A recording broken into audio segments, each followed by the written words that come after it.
प्रकाश अपने घर का इकलौता बेटा था जिस पर अपने पूरे परिवार की जिम्मेदारी थी।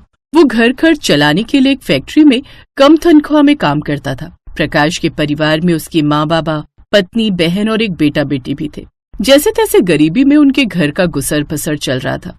एक दिन उनके घर के पास नए पड़ोसी रहने आते हैं। लगता है कोई नए पड़ोसी आए। तभी घर के अंदर से बहू बोलती है, बाबूजी अंदर आ जाइए, खाना बनकर तैयार है। आया बहू। कुछ देर बाद वो सबको खाना परोसती है। अपने पड़ोस में जो बंगला खाली है ना, वहाँ कोई बड़ी सी गाड़ी से लोग रहने आए हैं। पड़ोसी होने के नाते हमें उन्हें खाने के लिए पूछना चाहिए। अजी वो अमीर लोग हैं, हम गरीबों के हाथों से रोटी थोड़ी न खाएंगे, वो भी ऐसी रूखी सूखी रोटी। सभी लोग जैसे तैसे वो रूखी सूखी रोटी खाते हैं, लेकिन जब संध्या खाना खाने बैठती है तो खाना खत्म हो चुका था। अरे खाना तो खत्म हो गया, कोई बात नहीं, पानी पीकर ही सो जाती हूँ। ये क्या भाभी, हम सबको भरपेट खाना खिलाकर आप खुद खाली पेट सो जाती हैं। हम सब भूखे ना रहे इसलिए आप खुद ही भूखी रह जाती हैं।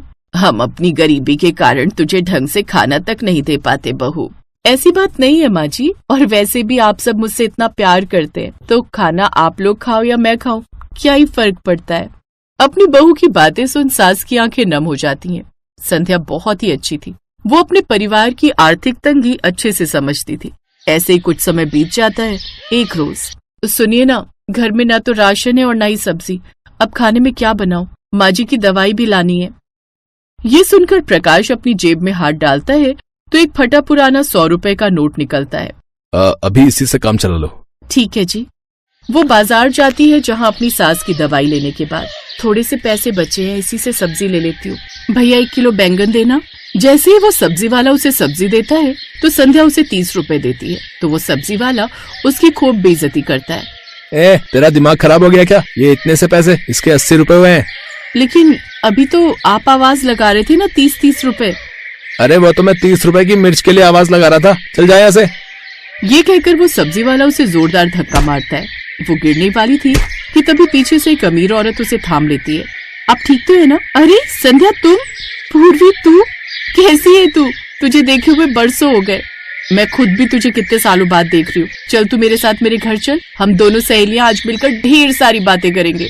पूर्वी उसे अपने साथ गाड़ी में अपने घर ले आती है। उसके बड़े से घर में पहुंचकर संध्या हैरान रह जाती है। पूर्वी, ये तेरा घर है? हाँ, अभी कुछ दिन पहले ही हम यहाँ शिफ्ट हुए। क्यों, क्या हुआ? तेरे बंगले के सामने मेरा ससुराल है। ये भी कैसा इत्तेफाक है ना पूर्वी, एक वक्त पर हम कितनी अच्छी सहेलियां थी और आज हम पड़ोसन हैं। तू खुश तो है ना संध्या? हाँ, मैं बहुत खुश हूँ। काश मैं तुझे बता पाती कि मैं आज भी गरीबी की उसी दहलीज पर हूँ जहाँ मैं शादी से पहले थी। कुछ देर बाद वो घर लौट आती है जहाँ सभी उदास बैठे हुए थे। अरे क्या हुआ, आप सब इतने दुखी क्यों लग रहे हैं?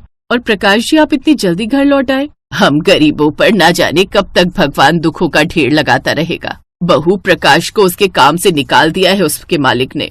क्या? हे भगवान, ये क्या हो गया? घर में तो आटा भी थोड़ा सा ही बचा है। तभी पूर्वी उसके दरवाजे पर आती है। संध्या, संध्या कहाँ है? तू ये देख, मैं तेरे लिए क्या लाई हूँ।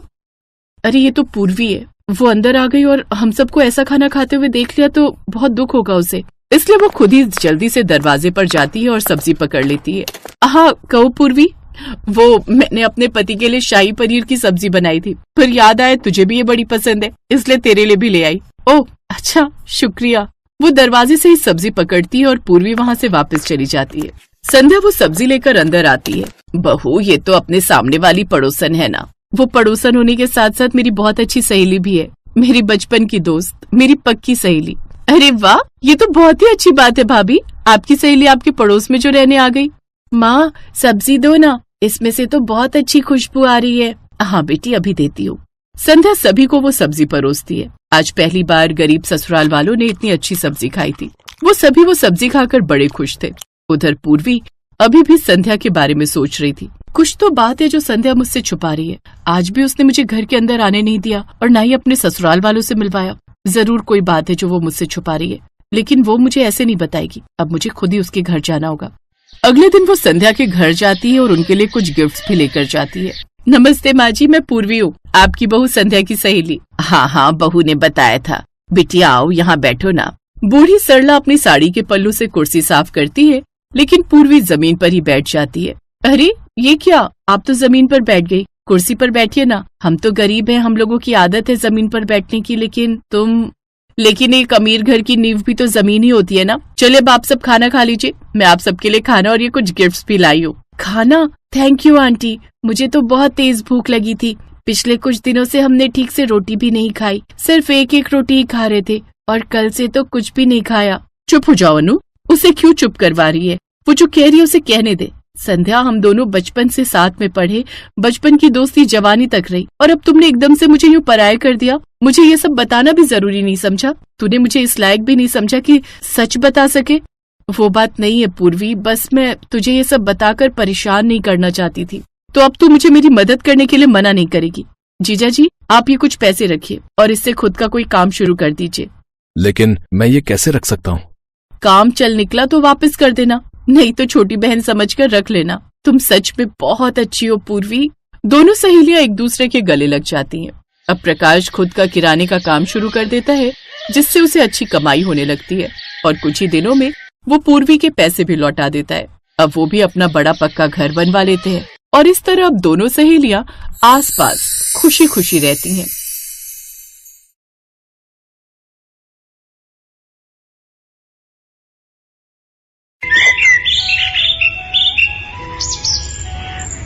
जल्दी खोलना, क्या लाई है आज? वही रोज की तरह आलू की सब्जी और रोटियां। वाह यार, तेरी मम्मी कितनी टेस्टी सब्जी बनाती है। ला तू अपना टिफिन मुझे दे दे। रुक, तू ये रोज रोज मेरी आलू की सादी सब्जी और रोटी क्यों खाती है? क्यों खाती हूँ का क्या मतलब? मुझे टेस्टी लगती है। ले, तू मेरा टिफिन खा ले। अच्छा, क्या लाई है आज तू? मुझे नहीं पता, खुद खोल के देख ले। अरे वाह, पनीर के पराठे। आना, दोनों मिलके खाते हैं। तू खा यार, मैंने तो परसों ही खाए थे। मैं तो तेरा ही टिफिन खाऊंगी।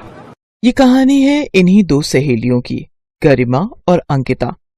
गरिमा गरीब घर से थी और उसके पिता मजदूरी किया करते थे, जबकि अंकिता एक अमीर सेठ की बेटी थी जो कि एक फैक्ट्री के मालिक थे। अंकिता जानबूझकर रोज गरिमा के टिफिन से ही खाना खाती थी और उसे अपना टिफिन दे देती थी ताकि गरिमा भी अच्छा खाना खा सके। फिर एक दिन, अंकिता सुन, कल मैं कॉलेज नहीं आऊंगी। हैं? पर क्यों? तेरे बिना मेरा दिल कैसे लगेगा यार? वो मुझे पापा के साथ एक रिश्तेदार के यहाँ जाना है, जरूरी है। अच्छा, कोई लड़के वड़के का चक्कर तो नहीं है? हट पगली, ऐसा कुछ भी नहीं है।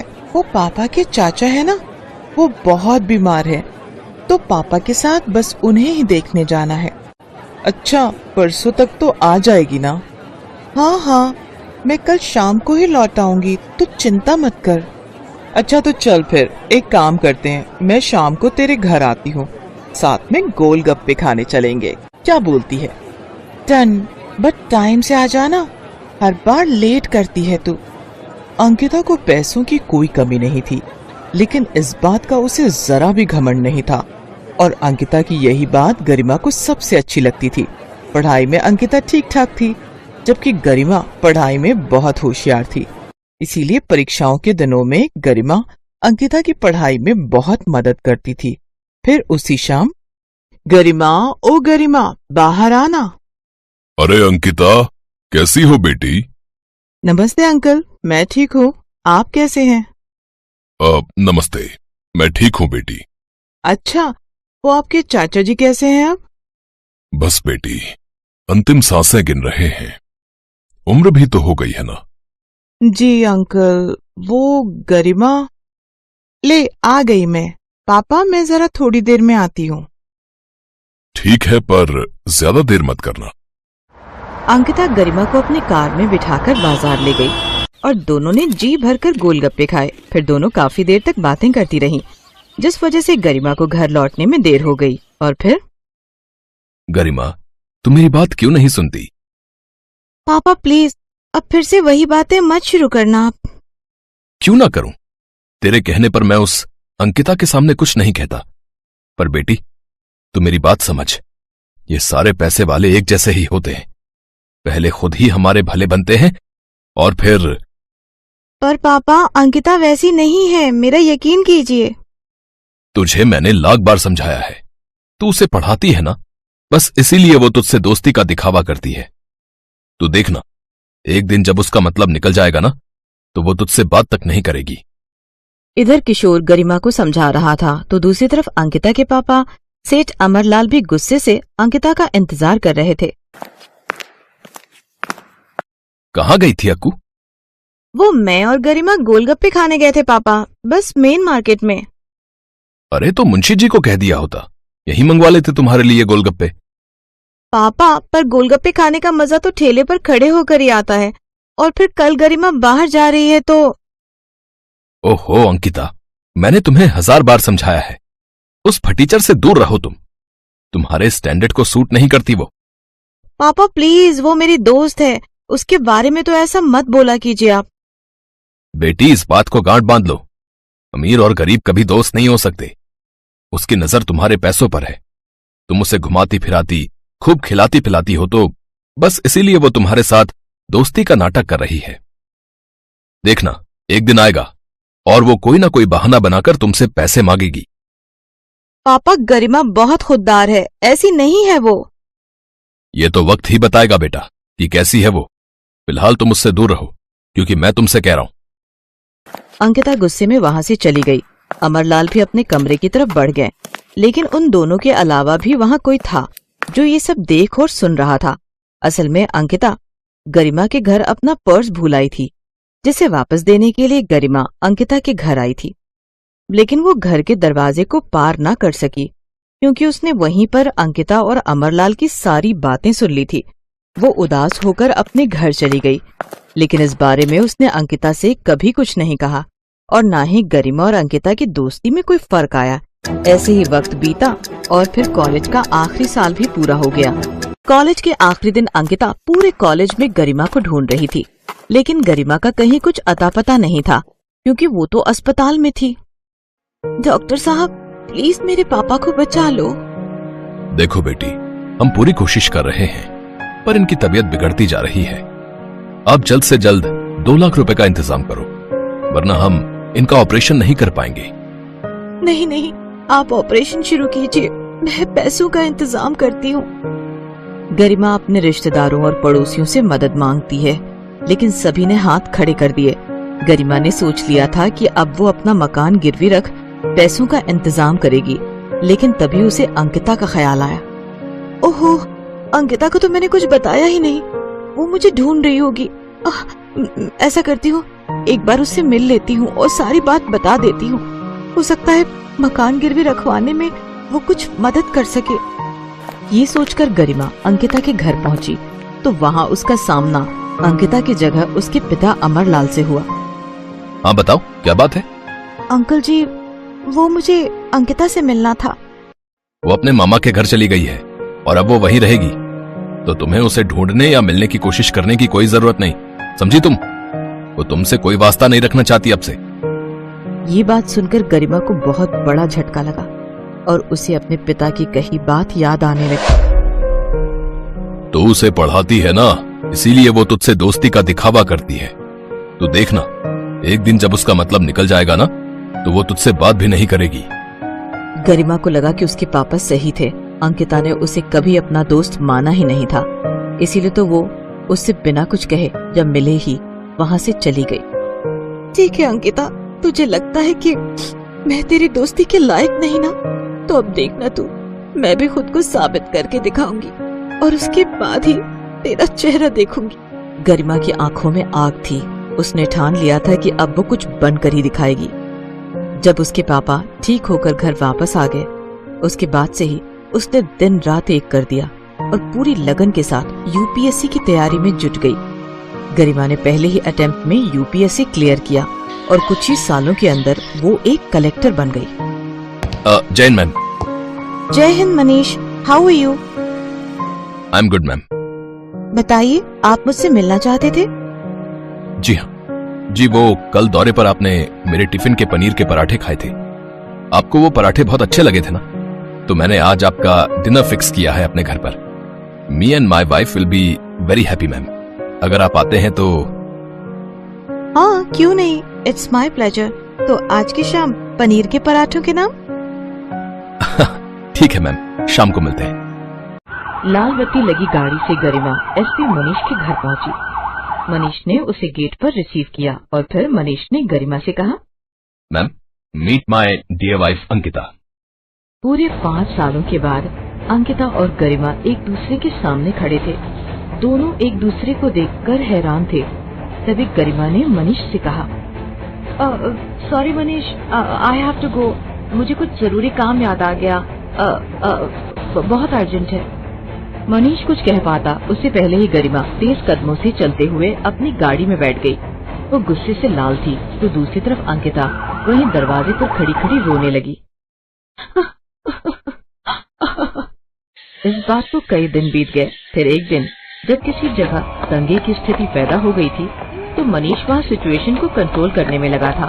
लेकिन तभी एक दंगाई ने मनीष पर एक हथियार से हमला कर दिया। मनीष को फौरन अस्पताल में भर्ती कराया गया और इत्तेफाक ये था कि वो अस्पताल उसी ठीक इलाके में था जहाँ कभी गरिमा और अंकिता रहा करते थे। मनीष के घायल होने की खबर सुनते ही गरिमा और अंकिता फौरन अस्पताल पहुंचे, पर पहले अंकिता अस्पताल पहुंची। डॉक्टर साहब, प्लीज प्लीज मेरे पति को बचा लीजिए। देखिए वो एक मिनट बेटा, आपको मैंने पहले कहीं देखा है। आप तो वही हो ना जिसने उस दिन उस गरीब की मदद की थी?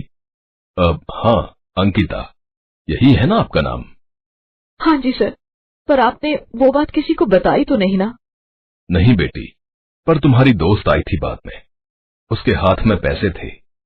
सुना है अपने पिता को बचाने के लिए उसने अपना घर गिरवी रखा था, पर तुम्हारी मदद की वजह से उसका घर बिकने से बच गया।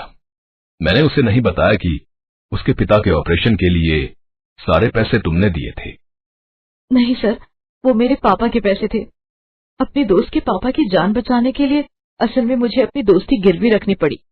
पहले अपनी प्यारी दोस्त खो दी, लेकिन अब अपने पति को नहीं खो सकती मैं। प्लीज डॉक्टर साहब, मेरे पति को कुछ नहीं होना चाहिए, वरना मैं नहीं जी पाऊंगी। ये कहकर अंकिता रोने लगी।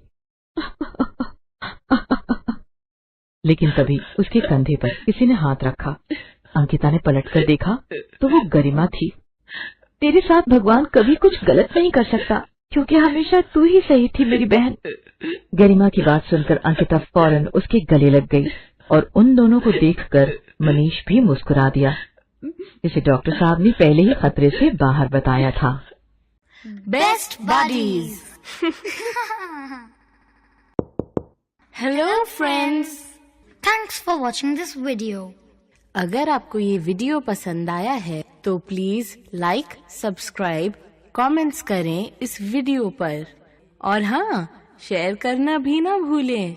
और भी मजेदार वीडियो देखने के लिए नीचे दिए गए बेल आइकॉन को दबाएं। देखते रहिए बेस्ट बडीज।